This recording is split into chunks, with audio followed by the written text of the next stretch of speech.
We are live. This is a very, very special presentation. We're talking to an independence leader in a foreign country. Right now, he'll be with us in a second. But first, let's check out the intro.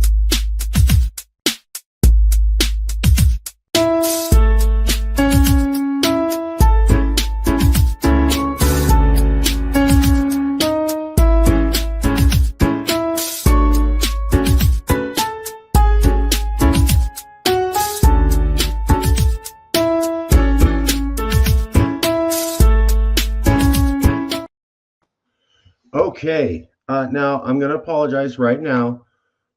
George is on a separate continent, so there's going to be some of that coming back and forth, but he was there for a second. So we're going to give some allowance for him to come back in, recognizing that he's on a separate continent and that we have to make some allowance for that. Let's get into it, though.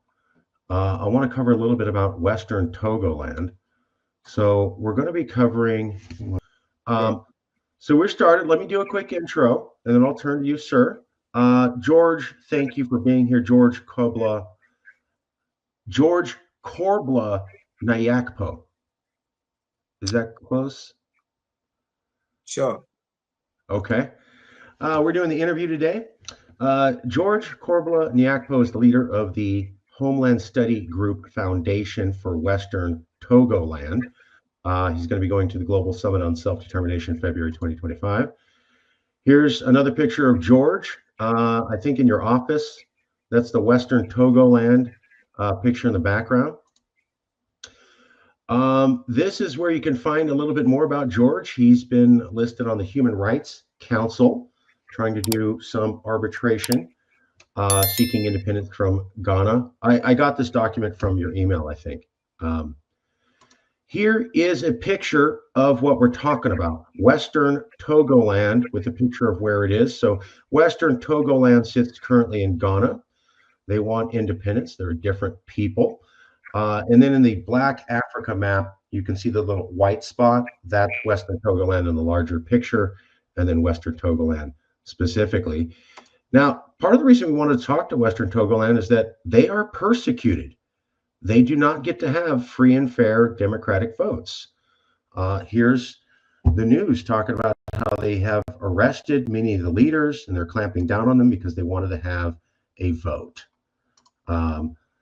Secessionists in Ghana arrested over planned May 9th independence declaration. So they were going to say we want to be independent and have a vote. And for that alone, they're arrested, which is not democracy. That's not democracy. So just for everybody in the West watching, if you arrest people and intimidate people because they want to have a vote and make a statement, that's not democracy. That's not fair. The rebellion ignored by the world. There's some pictures of Western Togoland. There's the flag of independence and some signs they've put up. This was the leader, I believe, of Western Togoland. Here's a flyer of the different regions in Western Togoland and why they want to be independent. And then this is some of my favorite. These are flags and signs they put around the area to let people know that they want independence. You can see various support from the youth, from the elderly. Here's an official photo, I think, at a UN meeting. I just love this one picture. It's a young man, and he's just got a shirt that says independence, for us. You can find out more about the group, the Homeland Study Group Foundation on Facebook. That's the best place to reach them, I think. This is what the page looks like. So go to Facebook. You can type in Homeland Study Group Foundation. Look for that map, and that's the group. We also did some research here from this article and this article.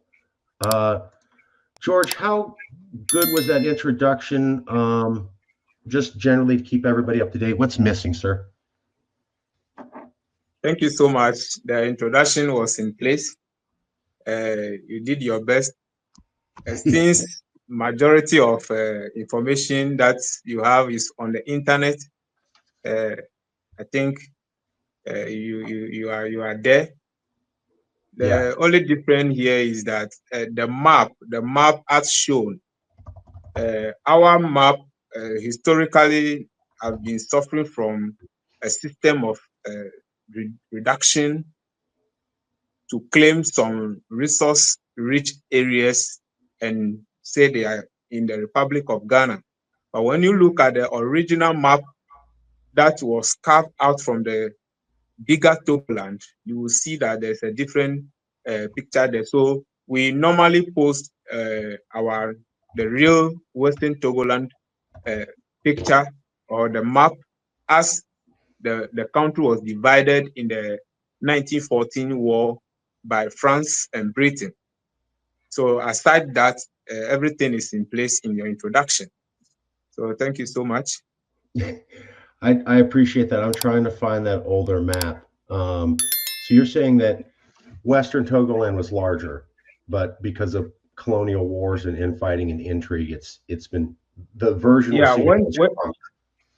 When you look at the map that down, I think one of the map that you show in the black image, and the other one there's a coastal area of the Western Togoland, but in most of the map that is posted online, they try to cut it, try to paint an image that you can see this particular one. You see that it's having a coastal community aspect of it.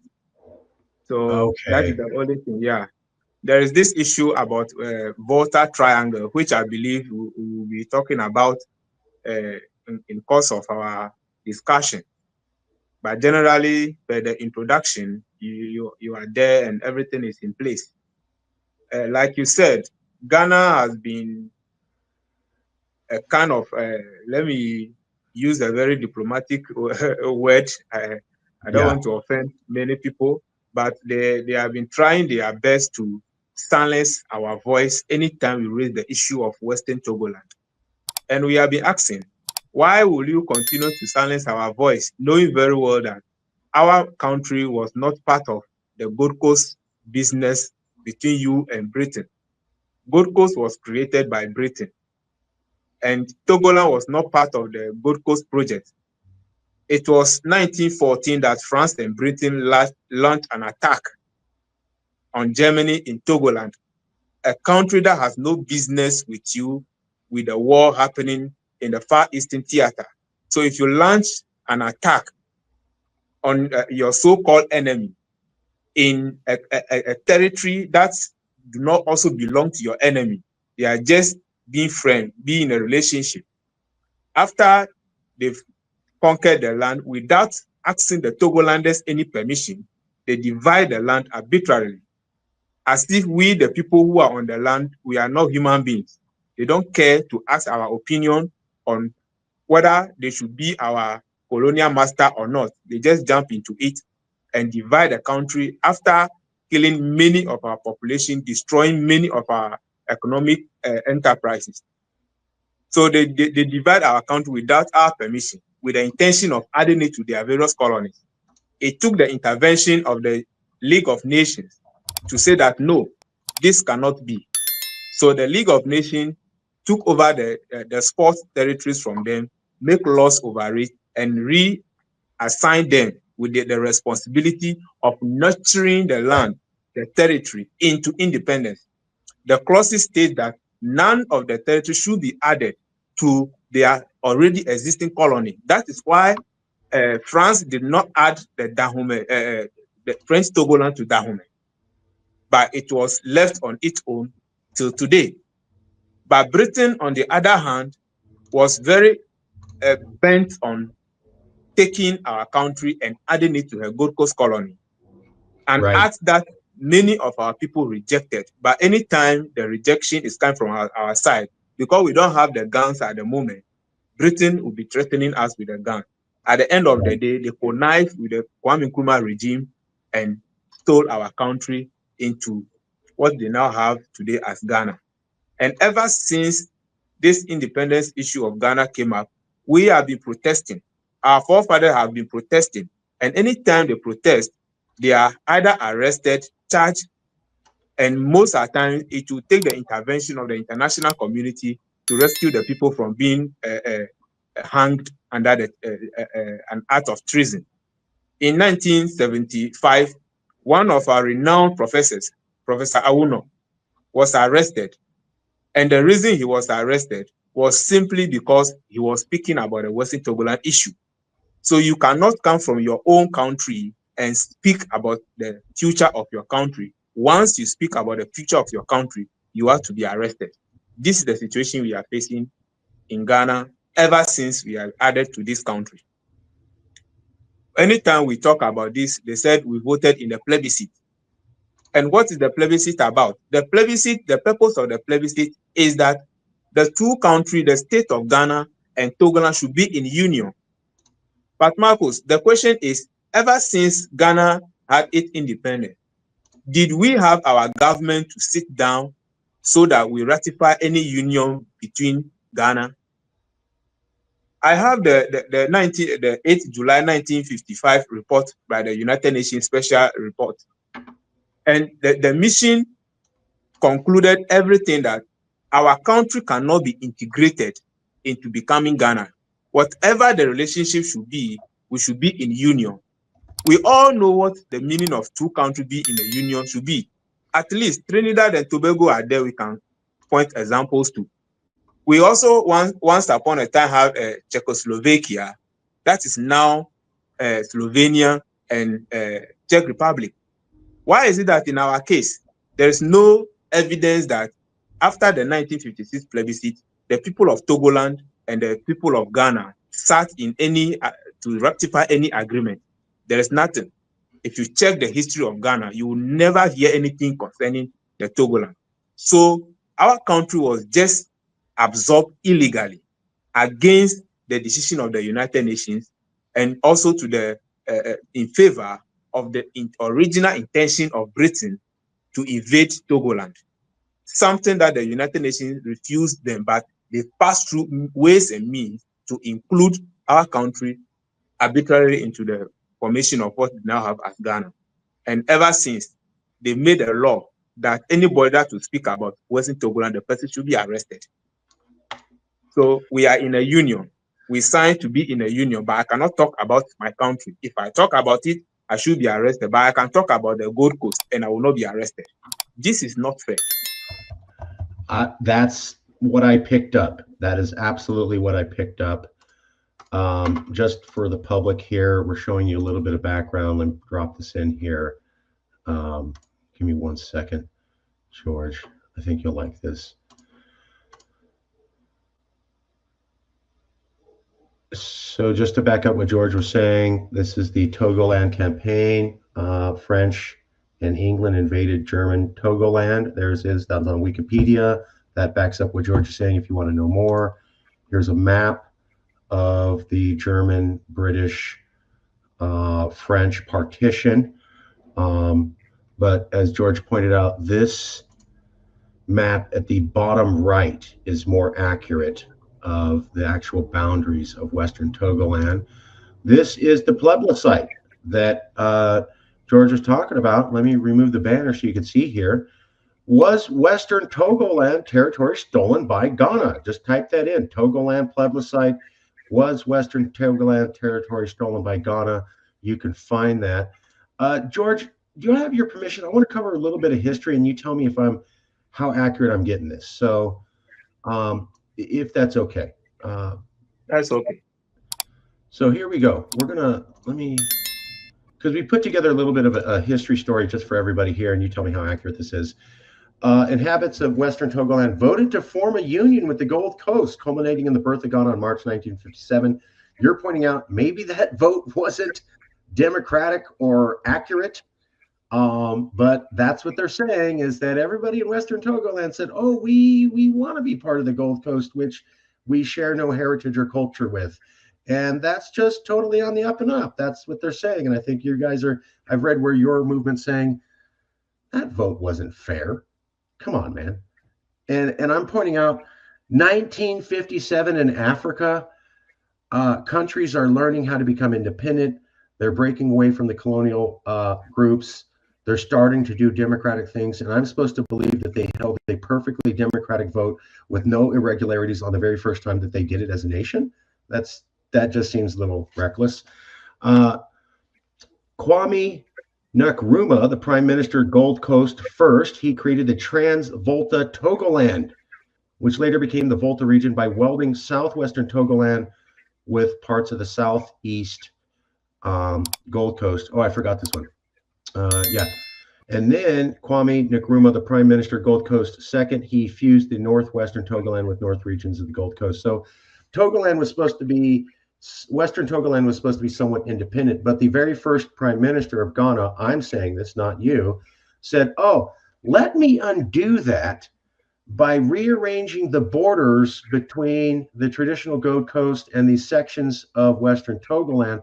So now the section of northern Western Togoland is a joint governance with my government, and the sections of southern West Togoland are now a joint government with a section of my government. When really what the British were talking about, at least initially, was that Western Togoland would have some sort of independent sovereignty, regional independence.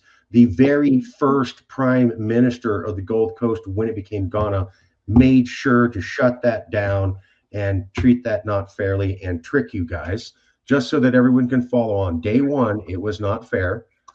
Thus, this is a quote, at independence, Nkrumah had arguably subverted the envisioned political union and compromised the territorial identity of Western Togoland. Not my opinion, not George's opinion. This is historical fact from other people who studied it. Opponents of Nkrumah's actions, mainly the, George, you're going to have to correct me. I've been saying EWE. How do you pronounce that, sir? Ewe. Ewe. Okay. We're all learning the Ewe people, nationalists of southwestern Togoland regions such as Ho and Hohoi, were either exiled, imprisoned, or co-opted. So again, this is from an international news source saying Ewe nationalists wanted independence, and the official government said, okay, you are banned from the country or you go to prison because you want to have a vote and you want to be independent and you feel you have the right to discuss that. Heavily undemocratic. Doesn't stop there. We can move forward to the Volta region, also suffered marginalization under Prime Minister Kofi A. Busia. The length of road construction by the Busia administration was 1.5 miles compared to 72 miles built. So this is going to be a common story for a lot of other independence activists saying it. Here's Western Togoland. They're paying taxes. They're being part of the union. Everybody else gets a bunch of roads made. They get almost no roads made. That's neglect. It doesn't stop there. Water production for Western Togoland dropped by 30% under the Busia administration. So you're already seeing where Western Togoland is being denied roads. They're being denied water. They're being denied basic infrastructure. Already, this is the second guy in charge, and he's already treating them poorly. And then the government's attempt to fight nepotism in public service purged all of the Iwi people. So if you were in government and you were part of Western Togoland, you got expelled from being in government. So you didn't have any representation in the government. You also had your water distribution shut down, and you also didn't get roads. But it doesn't stop there. Chiampong suppressed this movement through direct arrests. He was the next guy in charge. Finally, we get to the Homeland Study Group Foundation, founded by Charles Cormy Kudzordzi in 1994. Merged publicly, thank you. Okay, good. Western Togoland's independence. They did get some recognition by the Unrepresented Nations and Peoples Group. However, 2019, the government foiled an attempt by the organization to declare independent, leading to the arrest of 7 masterminds behind the attempt, including Kudzordzi. And just here, I'll remind you guys, here's what they're talking about. These people wanted to announce independence and ask for a vote, and they were arrested for the government for doing what the Western world considers freedom of speech and the right to vote. Those are inherent concepts to democracy. You guys were not treated fair. You were discriminated against. Oh, it even goes on, 2018, the inadvertent omission of the region's roads from the 2020 budget.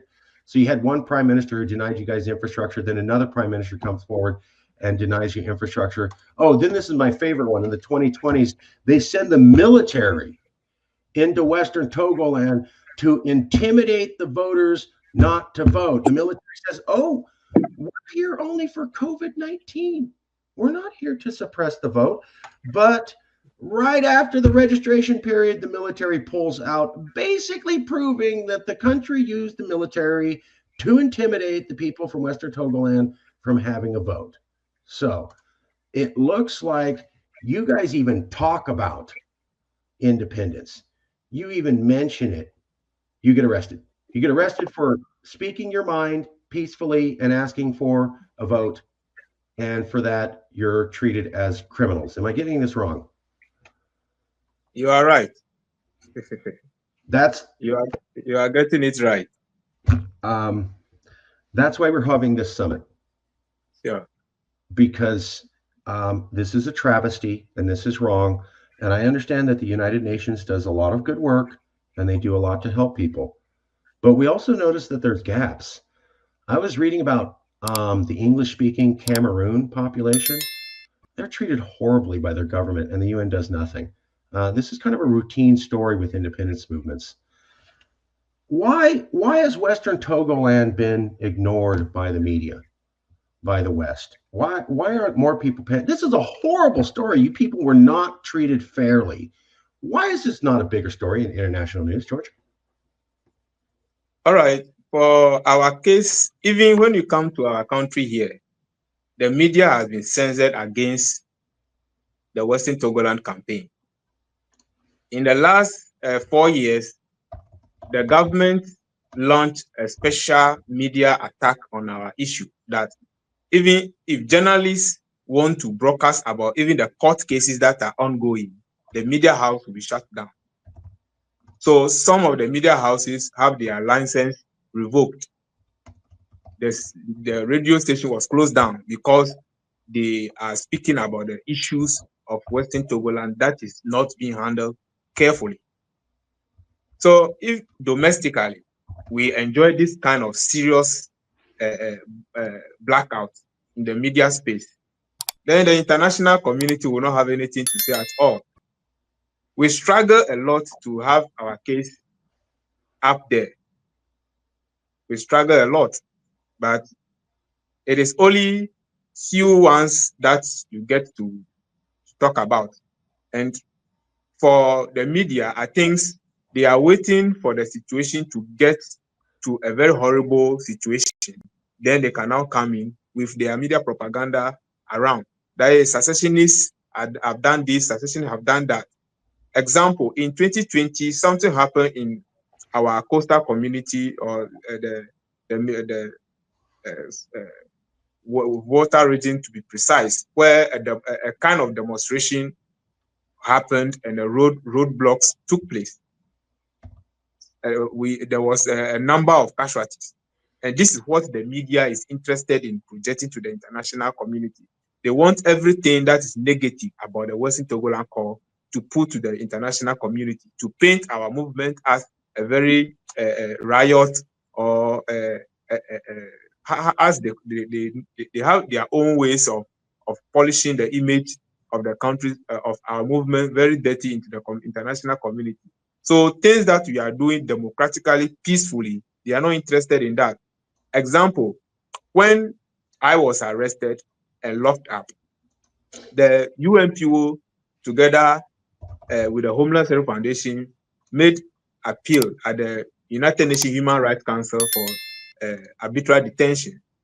This ruling came out founding Ghana against the rules and demanding from the Republic of Ghana to make changes, release all the people that have been arrested arbitrarily, and drop all the charges. Till today, no media house is taking up that issue. But if we were to launch any form of a resistance right now, that is what the media will pick. So I think the media, even though, as they say in government, the media is the fourth organ of the state, they are not doing their work perfectly. And at times too, I don't blame the media, especially the one that we have here.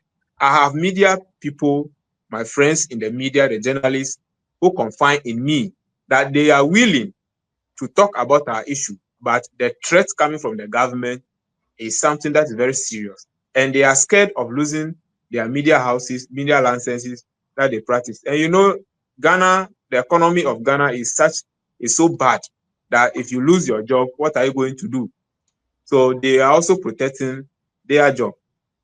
So this is the reason our issues are not getting to the international community. But if you come to the country, you will see the very sharp difference between development as a union country supposed to be as compared to the other countries that are in the same political union as we have. Our country has been totally neglected from all form of development. Ever since we joined this entity called Ghana, there's never any development in our side. We have to beg. There are communities that populations and animals are drinking the same polluted, stagnant water in a country that is supposed to be in union. So if we are to be even in a proper union, we have our government, we can demand some development towards our side. But here, the country was just stolen and added to Ghana, and taxes are collected, resources in our land are being secretly taken away, and they are using it to develop other parts of the country to our detriment. So this is our situation. Now, I want to draw your attention to some documents. That is the report by the visiting mission before the Togoland plebiscite. You know, as you were reading, you mentioned about the plebiscite and all those things. When you check the report by Espinosa, who was the leader of the delegation sent to Togoland, they made a very remarkable statement, which I would like to read. Okay. And maybe I have to share this report with you as well. The report is the United Nations General Assembly A/3173, 5th September 1956. So the 11th session, Togoland unification problem and the future of Togoland, of the Trust Territory of Togoland under British administration. Report of the United Nations Plebiscite Commission for the Trust Territory of Togoland under British administration. So we'll go into, I just want to read a part for you so that you understand the situation that please we are supposed to be. Now, I'm just jumping to the D aspect, the alternative. It reads, it is well to note in the first place that the question to be put to the voter, and essentially the same ones recommended by the visiting mission in paragraph 105 of each special report. The only fundamental difference being that in the course of the debate in 1955, the word, quote and unquote, integration was abandoned, and the word, quote and unquote, union was adopted in connection with the manner in which Togoland and the United Kingdom administration may choose to join the Gold Coast as an independent state. So even after the plebiscite, the decision that the plebiscite is supposed to bring is that the two countries are supposed to be in union, not to be integrated. Okay. So our people voted in 1956. Whether the vote is against the joining Gold Coast or in favor of Gold Coast, whatever the decision should be, the outcome should be that the state of Ghana and the Togoland and the British administration should be in a union, and this is a political union, as other countries have been practicing. But in our case, just immediately the vote was done, all that we saw was a report sent to the United Nations that Britain had formed the union between Togoland and the state of Ghana. Right. And our people asked, when did this union took place? Who represents Togoland in signing the union? Right. Where a bunch exactly? of non-Togoland people, right? Yes. because we are not just any body at all. It's not just an enclave. It's a whole country with a whole state that needs to have its separate government. In fact, Terazi of Syria was part of the special delegation to the United Nations. When you read his report, he made it clear that before anything should happen in Togoland, Britain and the United Nations must make sure that Togoland have its separate government. Gold Coast will also have its separate government. Then these two governments will now go into the table and sign any form of union that the two countries should enjoy. But here, immediately after the 1956 plebiscite, Britain only wrote to the United Nations that they have formed a union between our countries. Anytime we asked who were the leaders of Togoland and representing the Togolanders' interests in the union, we do not have any answer. And anybody that challenged them, then they have to be arrested and charged. If you are a chief, they have to sack you from the land, and new chiefs have to be installed in your place. This is bringing a lot of problems as we speak. If you go to our north, there's a community in our north called Boku. As we speak, if you check your fact on the, if you check right now, there's a serious community clash that is ongoing. This clash has been there from the very day that the country was made to be part of this entity called Ghana. Since those times, because the original owners of the land refused to be part of the Kwame Nkrumah regime, and some other people have also decided. So there are now two factions. Those that were against Kwame Nkrumah were removed. The landowners were removed, and the CPP loyalists were installed in their place. After the overthrow of Kwame Nkrumah, the loyalists came back to have access to their own land, but the new owners has refused them. And since then, there have been clashes upon clashes in those enclaves till today. As I speak to you, the militaries are in Boku right now. And this has been there for the past 60 years. And there's no solution. Anytime the clashes occur, you only see the military going there, coming back, going and coming, and still the situation is still there. So you could see that if we were to be in a proper union, having our own administration, we could have solutions to that particular problem so that there can be peace over there. But the peace has been denied on the people ever since. Now, after the plebiscite, the document that Britain wrote to the United Nations is here. So, with your permission, I would like to read it out. Yeah, please, please. So the document is document T/1301. Okay. It is quote here, a letter dated 6 March 1957 from the Minister of State for Foreign Affairs in the United Kingdom government to the Secretary General, New York, 6 March 1957.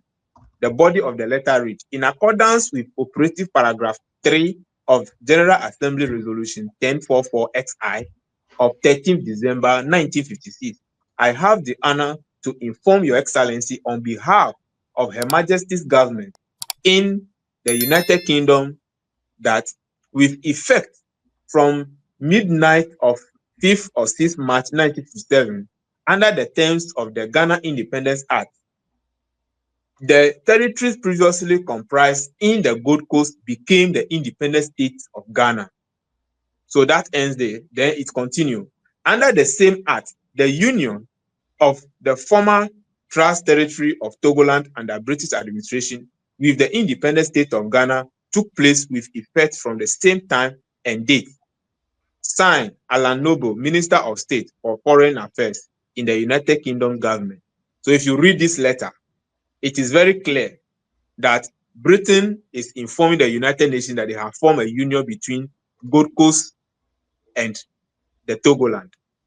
So how do you form a union with two different countries without one party having its government representing their interests with their laws? Because it is the constitution of those people that will determine the kind of relationship they have to form with another entity.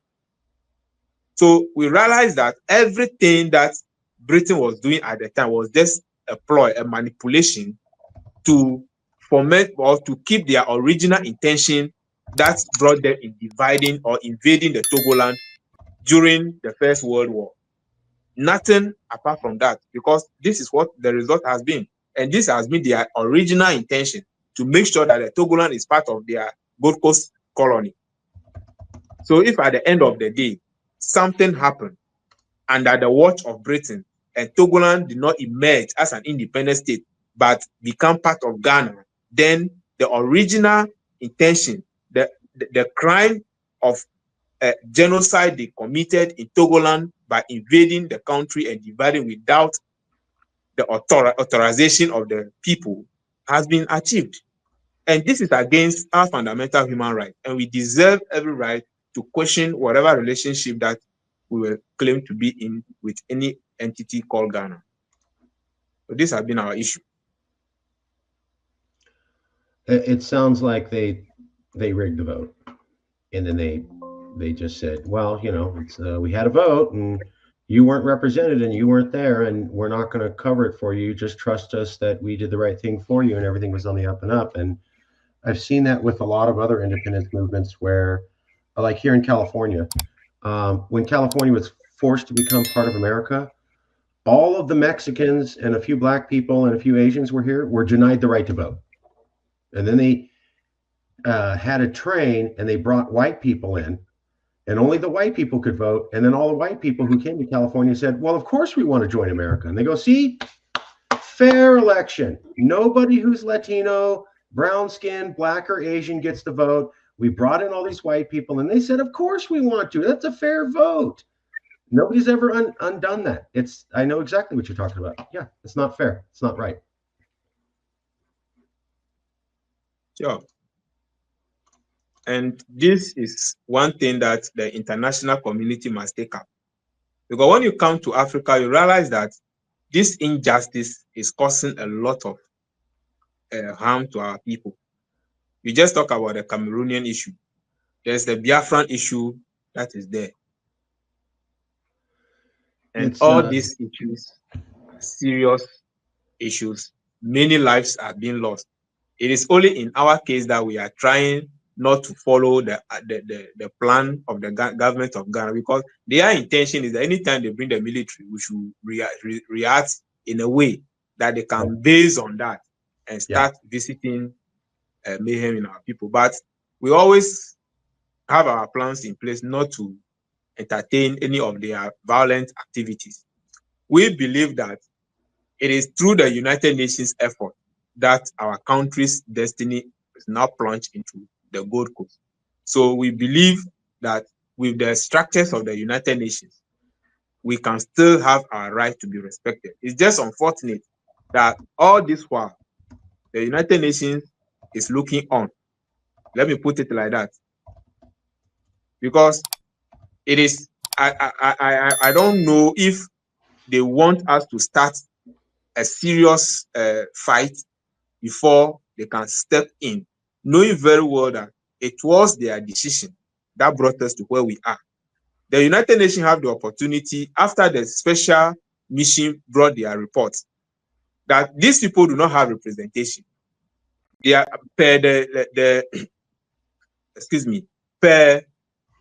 trusteeship agreement, per the mandate agreement, Togoland is supposed to have its own government separate from the Gold Coast government.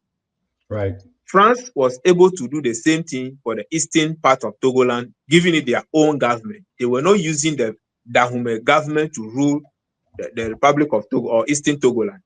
They were using their own system. They have their own prime minister.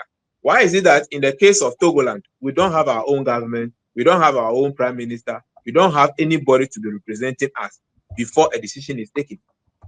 And when the report by Terazi was communicated to the United Nations, they should have followed up, making sure that Togoland have its own government. Once we have our government, the government will now lead the people into the plebiscite, not Gold Coast campaigners crossing to our part of the country to campaign. Kwame Nkrumah was on record to have entered the Togoland. He held a lot of rallies in Ho. You are not part of us. You are not a Gold Coast. You are not a Togolander. You are a Gold Coaster. you have your political ambition. Why do you have to cross into our side and campaign and form organizations within our country to prevent our people from expressing their view? So the United Nations need to come back to their table. The Decolonization Committee need to come back. If they want peace to reign and the legacies of colonialism should end, they need to go back to the table and correct. And Ghana, for example, is the first country emerging from colonialism. So many mistakes are Exactly. made, which we cannot fault anybody, because that's is like the first product from the prototype. So definitely there may be some issues. So if those issues are being pointed out, it is in the law and for the sake of human rights to come in and correct those things instead of allowing the system to degenerate. Life will be lost, properties will be gone before you now come in. I think that is not the best way to go. Yeah, I agree. One second, I wanted to show you guys something. Give me 1 second, pull this up. So what's going on in Western Togoland and Togoland under France is not exactly unknown. I wanted to show you and the audience these two articles. I've known about this concept for a while because I've studied the British Empire in depth as a boy. I was fascinated by it. But then I began to learn that, colonialism was quite ugly. It's not. It was presented to us as kind of this fun thing when we were kids, and then it's you learn it's actually disgusting and horrible. Yeah.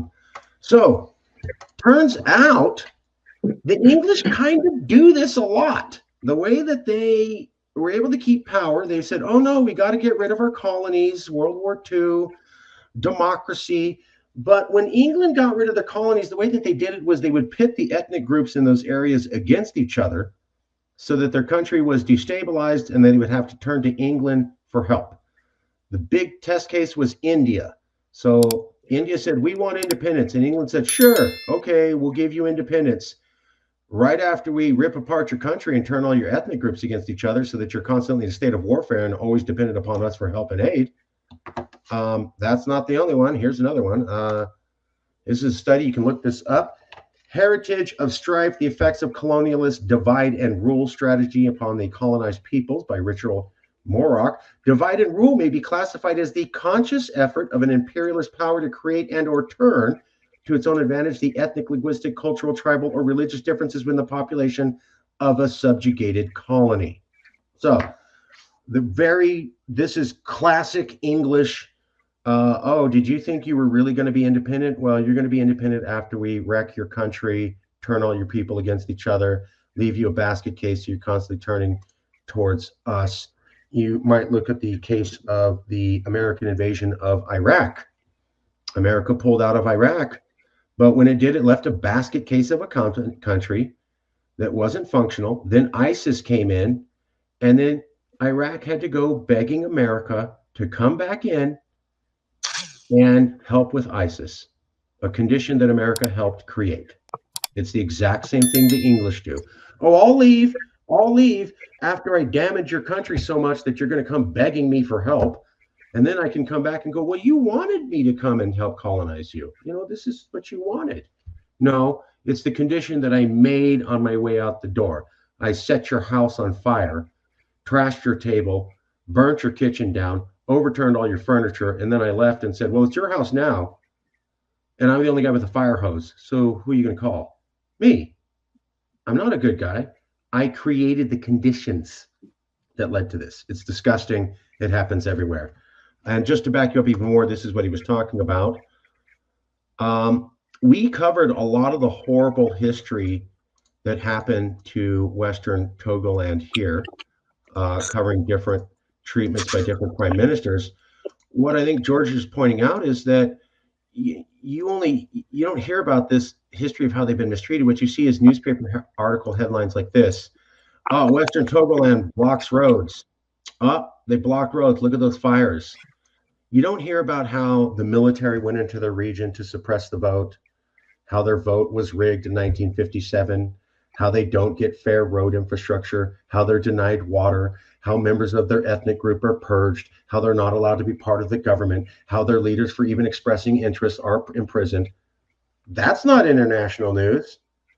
Just when a couple rebels who shouldn't have done that, we don't endorse violence. But I get what you're talking about. They go, see these couple of bad apples? Look here. Look, don't look over here. Don't look here. Don't look over here where the real problem is. And I get it, what you're saying. If you don't have Western reporters there, they have to go off the news that comes out of there. And as you're saying, the government intimidates the news and says, well, if you cover this, you could lose your job and your employment in a place where having a job is sometimes a matter of life and death. So it's not like here in America or here in California where you can say, well, I'll get another job and I'll stand. If you have a family to feed, you got to think real hard. Am I going to do the right thing, or am I going to make sure that my daughter and my son eat? That is a tough, tough situation to put someone in. I don't blame people for having to do what they need to do to take care of their families. At the same time, it's wrong. It's just wrong. It's wrong. It's undemocratic. And this is exactly why we hold these forums, because what I'm getting from you is the truth about the situation isn't able to get out of Western Togoland. That's why we're doing this. We're here. They can't stop this broadcast. I don't care what Ghana says. They can't touch it. And now I can share it with other English-speaking people outside the loop. We can get the news to people who need to know it, who have been denied that information. Thoughts, feelings, George? Sure. And this is a very great opportunity for the world to actually know what is happening. And it is even in the interest of everybody, the West and everybody, the Europe and everyone, to know what exactly the situations are. Because we always hear donor funding on issues in Ghana. Recently, there was the Akosombo Dam spillage. And the United Nations is said to have released about some $40 million for the victims. But from the word of the Member of Parliament, Honorable Samuel Kujetu Ablakwa, the money did not even get to the people. So that money, where did it go? The ECOWAS Community Relief Fund released allegedly about $200,000 or whatever. The MP is everywhere. When you ask, he said that money has never entered the constituency. That was inundated with the flood. So intentionally ignoring the plight of our people to push us into the poverty zone. And when you come to our coastal communities, you realize that something seriously is happening there. The government has deliberately, over the past years, ignored the whole community, and the ocean is taking over the people's home. As we speak, several communities, over 5 kilometer stretch of land has been taken over by the sea. People don't have homes to stay. But these things are not coming into the media. Recently, a month ago, the sea have done the same thing again. And the only thing we could see is the local media houses broadcasting few days, and that's the end. The government did not make it a topic to go into it and solve the people's issues. But if we talk about our issue, they are quick to jump in and say, that's it. 200 million from the ECOWAS. It has nothing. The people do not even see any part of that money. You see.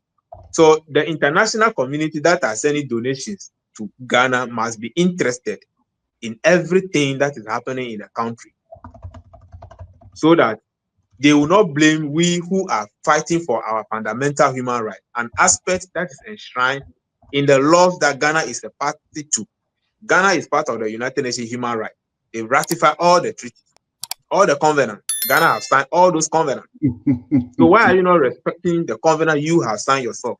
That's a good question. Other people in this country are there's always a narrative, if you come to Ghana, that Western Togolanders are not Ghanaians. They need to be moved out of Ghana. So those who are Wow. saying that we are not Ghanaians, they are not arrested. But the moment we say we are not part of the country Ghana, we need to have our own country, then we will be arrested. In the last 4 years, something happened in part of Ghana. Our people who settled in other parts of the country got their homes burned. The whole community full of people from Togoland section, the ever-speaking people, they burned their communities. The coverage is on live television.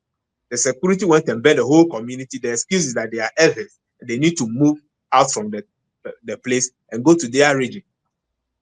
The only thing we saw from the parliament was that they select a committee to go and visit the people and see what exactly has happened. And that is the end.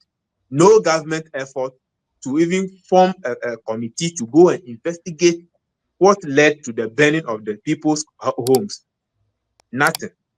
The same 2020, people were going to register and have an ID card that can be used. They claim that everybody should have a national ID card. When our people went to register, they are told that they are Evers, they are not Ghanaian, so they will not be registered.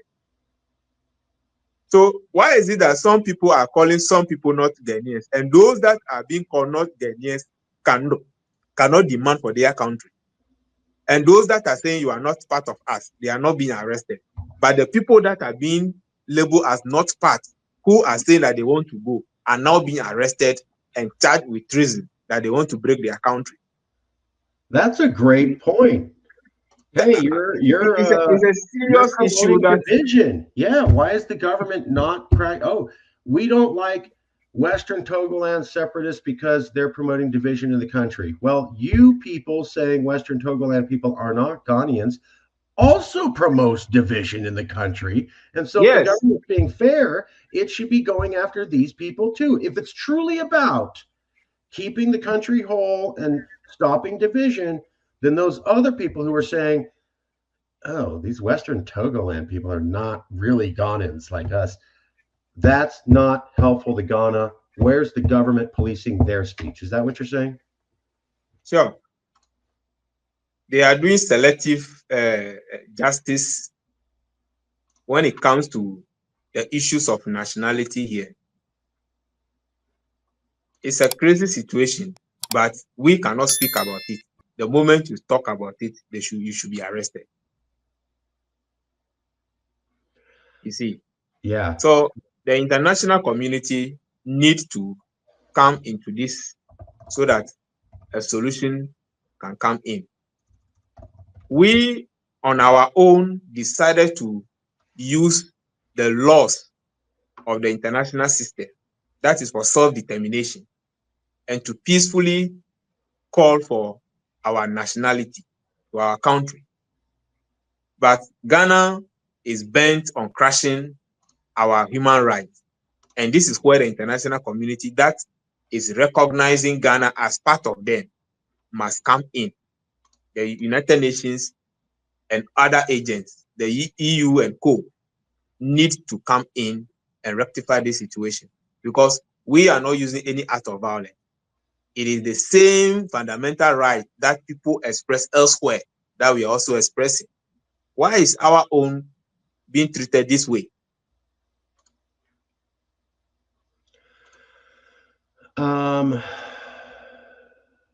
Yeah.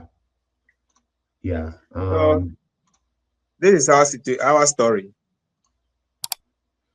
So if you talk about independence, if you talk about how the vote wasn't done correctly, if you talk about how Western Togoland isn't treated fairly, that's treated as illegal speech and you can be arrested. Yet, if you want to say, I don't like those Western Togoland people and why the hell are they part of Ghana, that's totally cool by the government. That's cool. Wow, that seems really biased. Really biased. Wow, that would seem not fair. That would almost be called ethnic discrimination in another situation by the host government, where you're picking a particular ethnic group to deny equal rights to. As you pointed out, Ghana signed the UN Charter. It's not supposed to be doing that at all. It's not supposed to be behaving like that at all. It literally signed a document saying We recognize the right of all these peoples, and yet it's not doing that. So they're basically lied. They're lying about their allegiance to the UN Charter. Then it sounds like. Yeah. Wow. And that's unfortunate. And just to point out, resources taken from the Western Togoland region, they don't get enough resources back, and the government doesn't distribute resources, infrastructure equally. We talked about a loss of water, loss of roads. People were denied the right to vote initially and forced into the union, and people are now arrested for even speaking about the situation. And basically, every prime minister in Ghana has treated this area of Western Togoland with neglect, if not outright antagonism. So you've never really had a friendly home government since day one. You've never really been treated fairly, and your region has been denied resources and had whatever resources it had sucked out. That does not sound like the way countrymen should treat fellow countrymen. It sounds more like you're a subjugated territory and they're all about taking whatever they can out of there, and who cares what happens to you guys over there. Thoughts, feelings?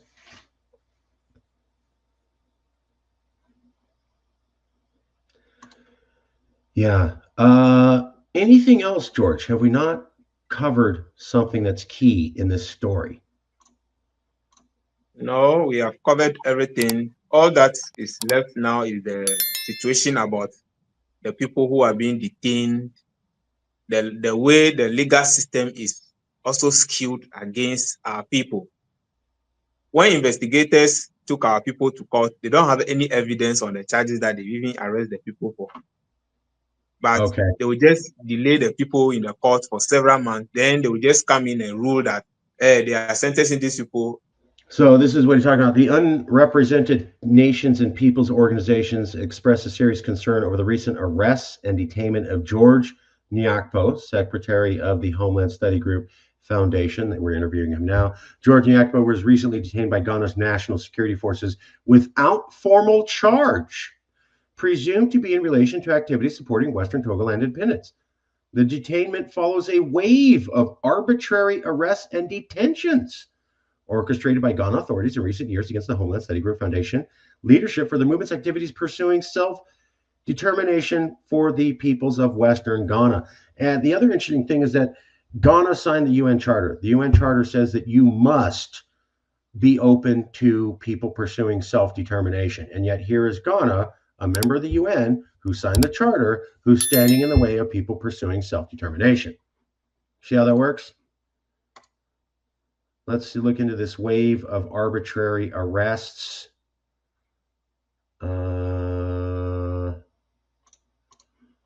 Give me 1 second here.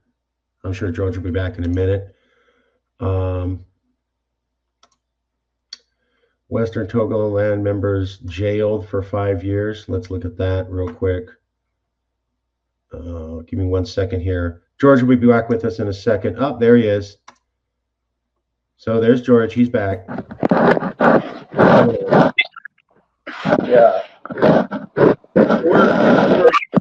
We got you. We're winding down, but I found this article, George, and I think you may find that the Unrepresented Nations and Peoples Organization expresses serious concern over the recent arrest and detainment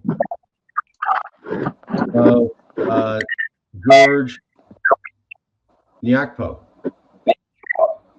who was arrested without formal charge. That's incredible. They just admit it right there. They just arrested you and didn't charge you with anything. Wow. You know, I was arrested on the 14th of July 2021 and taken in charge after I was kept for several days before I was taken to court and was remanded. For 6 months, I was staying with the state, and later I had my bail. We launched this case at the United Nations special, the United Nations Arbitrary Detention Council for them to intervene. They did intervene in our case, and they communicated the issue to the government of Ghana to implement. Till today, the government is not able to implement the outcome of the decision.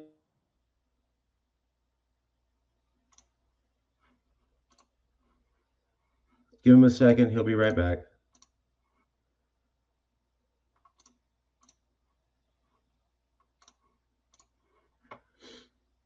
In the meantime, here's a picture. Western Togoland separatist groups members jailed for 5 years each. This is what he's talking about. So, he was charged. He was imprisoned without charge.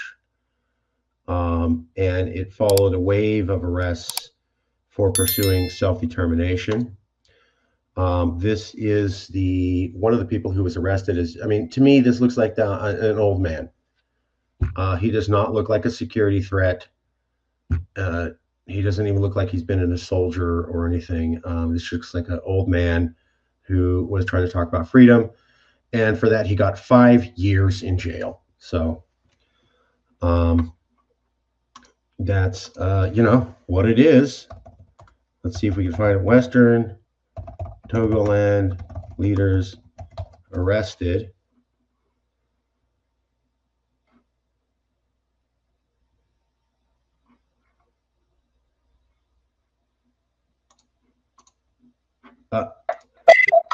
Oh, you're back. We're winding down, but I got this picture of 5 years for someone pursuing independence gets arrested. Wow.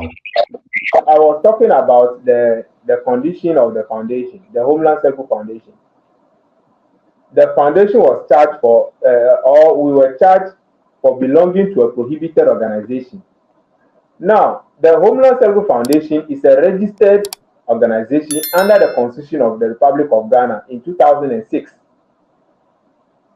The foundation existed since 1994. In 2006, we decided to register the foundation under the laws of the Republic of Ghana.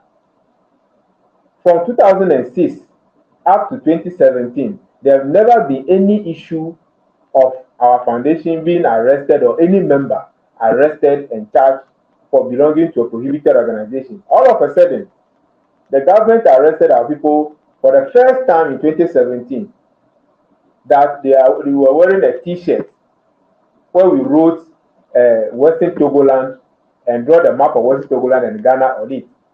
That on the 9th May we are going to declare. We said that no, we are not saying we are declaring Western Togoland on 9th May 2017. The people who lost their lives, those who refused that their country should be added to Ghana at the time, in Alavanyo, Pando, and Hojo, the Nkrumah government sent militaries there, and many of them were killed. The soldiers went and killed many of the people because the people were arguing that if you said we voted to join you, then there should be a union before the Ghana flag is hoisted in their territory. This is the offense the people committed. So long as you didn't have a union, you cannot bring your flag to our territory. This is their offense. And the military were released from Accra to go there and crush them, and they did that. So every year, 9th May, we hold ceremonies for these people to pray for their soul. But we were arrested and charged for several months. The government sent a case of treason to the High Court. They were not able to establish their own charges until the case was brought to an end. They continue arresting until finally, when they realized that there's no charge again to use on us, they went and revived an unused law, which is the prohibited organization that was dormant since 1976, that it was passed by the Achampo regime. And this prohibited organization has totally violated every clause of the Ghanaian constitution and every covenant that Ghana has entered internationally. So the government was told to repeal that law, release the people, and set everything. But they still maintain the law in the constitution and charging the Homeland Security Foundation for belonging to a prohibited organization. We have been asking them, what prohibits the Homeland Security Foundation? When was the foundation prohibited? Because we still have the certificate of registration and commencement of the organization since 2006. And there's no law, no court has ever proscribed the foundation and have banned its activities. So you realize that even the prosecutors themselves, it appears they don't even know the law that they are even using. Because how do you prosecute an organization that is registered under your own constitution? And there's no evidence anywhere that this organization is a prohibited organization. The article that they are using is dated 1976. The Homeland Security Foundation came into being in 1994 and registered in your own constitution in 2006. So it cannot be that the article is a new law that is being used to prohibit a particular group before we continue doing what we are doing. So you realize that there is just a game, an orchestration, a plan set out by the government, a political witch hunting system just targeting the Western Togoland campaign and nothing else. So this is the situation. Yeah, so you can see the radio tongue shutting down because of the Homeland Security Foundation. So a radio station that whose mandate is to educate and inform and entertain the population, you close it down for talking about a situation that is happening in the country. So indirectly, you are denying the population of knowing the good, the bad, and the ugly part of the country that is happening, which is their right to hear, to know. But once you shut the media, it means you don't want the people to hear what is going on. So you are committing a crime, because it's only those who commit crime that try to hide traces of what they are doing from the public. So this is the situation. This is showing that there were 60 members of the Homeland Study Group that were released. So 60 members were released. That sounds great, but they were arrested. And the government of Ghana could not explain why they arrested them in the first place. Something that happened to you. They just do these arrests and they don't say why you guys are arrested. That sounds like arbitrary arrest. Just, we don't like what you did. What you did is not illegal, but we don't like it, so we're just going to arrest you to intimidate you from exercising the rights that Ghana has signed a treaty with the United Nations to respect and is violated. So that's the exact picture over there, because many a times when the people are arrested, they are not even told what exactly their crime is. You will not be told your crime. They will just say, for talking about Western Togoland, that is the case, that is your crime. Whether you talk about Western Togoland peacefully or anyhow, it's just a crime to mention the word Western Togoland in Ghana. You're not allowed to have free speech. You're not allowed to express opinion. You're not allowed to debate government performance. You're not allowed to point out how you guys are treated, mistreated, and you're not allowed to point out how votes in the past are wrong. Doesn't sound like a democracy. As I understand, Ghana's listed as a democracy. Is that correct?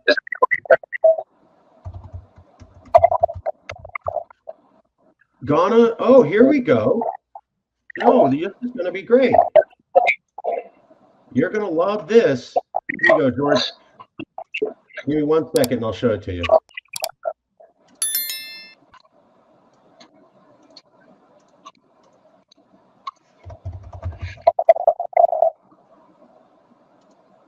One second. Here you go. This is for you. You're going to love this. You know, George, I believe you. You seem like an honest man. I'm kind of joking here, but George, when I look online, the United States government tells me that Ghana is a stable, democratic country successful political transition, a free press, an active civil society, an independent judiciary.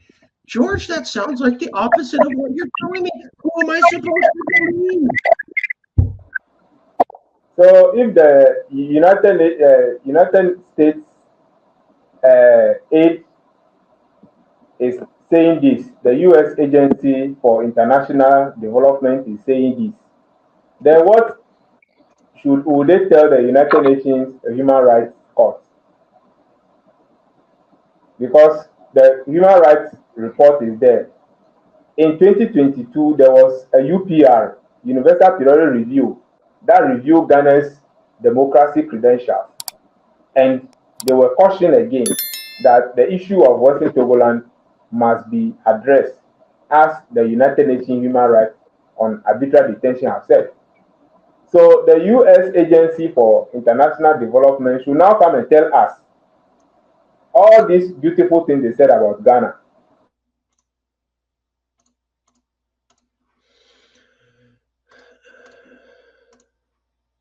Let's give George a second. He'll come back in. That's the point, is that there's a discrepancy between the truth and what you're being told. We've seen this before. People lied about Calexit. We've seen them lie about the Texas nationalist movement, etc. It's not unknown for governments to help other governments lie about independence movements in the country. I just wanted to show everybody how misinformed the whole planet is, and how a lot of people who are supposed to be doing better are in on it. So USA aid is supposed to be for democracy around the planet. Why are they saying that Ghana has a free press and an active civil society? We literally just showed you where Ghana is not having a free press. They're shutting down newspapers, and anyone who talks about the Homeland Study Group, they do not have an active civil society. These are activists trying to speak and protest, and they are arrested for 5 years, and they do not have an independent judiciary, because these people were arrested by the police state based upon no law. There was nothing given as to what law they broke, but they were still arrested by the judiciary. So, see, George is back. So I'm pointing out that Ghana is not a democratic country. It does not have a free press. You cannot shut down press agents who are covering something until you have a free press. You cannot say you have an active civil society when people want to protest and declare independence and have a vote, and you arrest them for 5 years.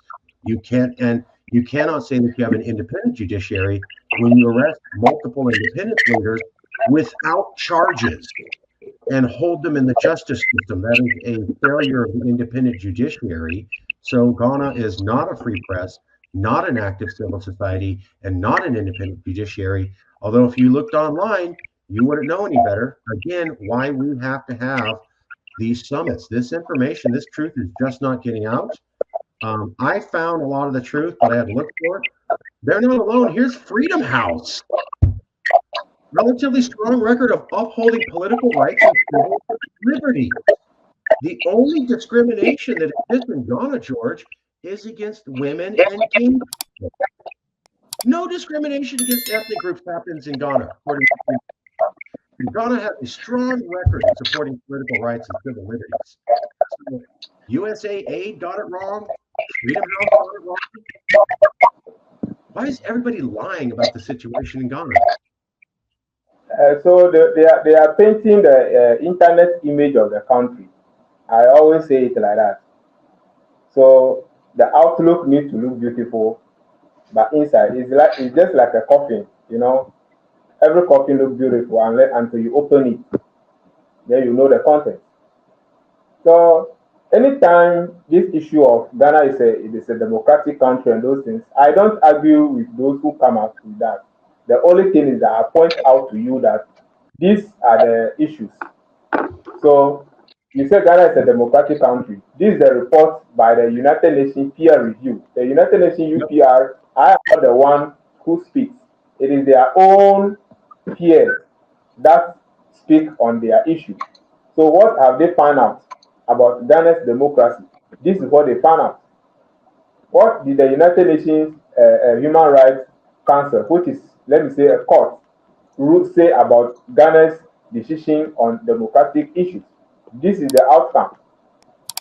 So these are the documents that are available. These are the facts from those recognized organizations that are available.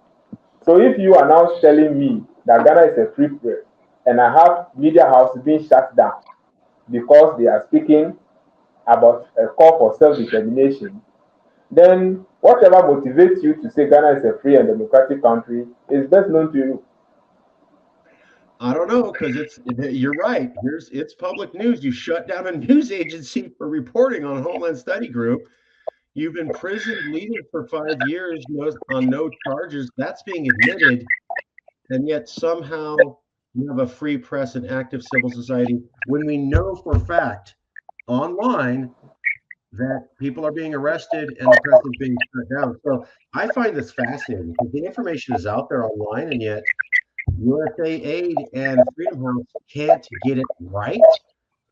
And a lot of Americans rely on that, and they're just misinformed. Once again, why I wanted to talk to you personally and why I was of the opinion that the truth on the ground is not actually known by most people outside of Western Togoland. They are being lied to. They are being told a story that's not true about the situation there. We'll leave it there, George. I know you're a busy man. Any last comments? Was there something you wanted to leave the group with? Anything you'd like to say about Western Togoland or about independence movements being ignored from the recognition they deserve? Yeah, so what I want to say finally is that as I congratulate everybody for having time for us, I would like to say that Western Togoland is a great country that they are trying to make sure it does not exist any longer. But it will take all of us to make sure that that agenda do not materialize, because we are all humans and we deserve our right to belong to a country and call it our own. Nobody's destiny is tied with another. That without the existence of one person, one country, the other one will not exist as a country. That cannot be the case. West Togoland has a very beautiful environment. In fact, our country is endowed with a lot of natural resources, and we have a very conducive environment for agriculture. We have a double maxima of rainfall throughout the year. Our country has so many mountains, there are rivers everywhere. So it's a place that anything that a country needs to survive is existing in. In fact, some of the reports that we read from Britain states that if Togoland did not join Ghana, Gold Coast will collapse, Ghana will collapse. So they have to make sure that our country is added to them. In fact, in 1952, when Britain was planning all these things, they have a document called the Most Secret. And they state in that document that the Gold Coast is enjoying a lot of facilities from the Togoland to the detriment of the Togoland. And if the United Nations got to find out, they are going to make a huge case against the call for Togoland to be part of the country. That even the River Volta, the Akosombo River project, the hydroelectric project, will not be possible if the country do not join Ghana as one country. So Britain, in its own report, admits that the colony of Gold Coast or Ghana is enjoying more from our land, that they must not do anything to make sure that we have our country separate from them, but they have to do everything for the country to be part of them. So if all these things are there, it is just a deliberate attempt to deny our nationality, to just push us where we are so that they continue taking our resources and developing the outside. So I enjoy anybody at all. We are open for investment. We are open for partnership. All countries that are also in the same situation that we are, we need to work together so that if we have our country, we can better form alliances and business-wise relationship with our country so that we can also survive on our own. Because we are in a particular part of the world that you can see even already existing territories or countries are fighting one another. Things are not going onward. So if we, those who are coming out as countries, we need to start forming that alliance so that we can become very strong and change the destiny for our people. So Wasi Togoland is open for everybody that is having the interest of self-determination at heart. Thank you.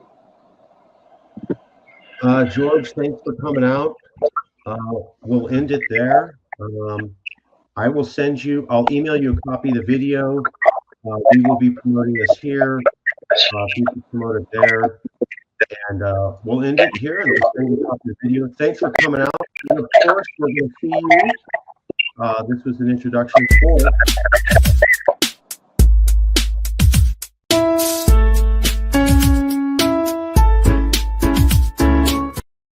We'll see you guys soon. George, thanks for coming out. I'll email you a copy of the video soon, and thank you.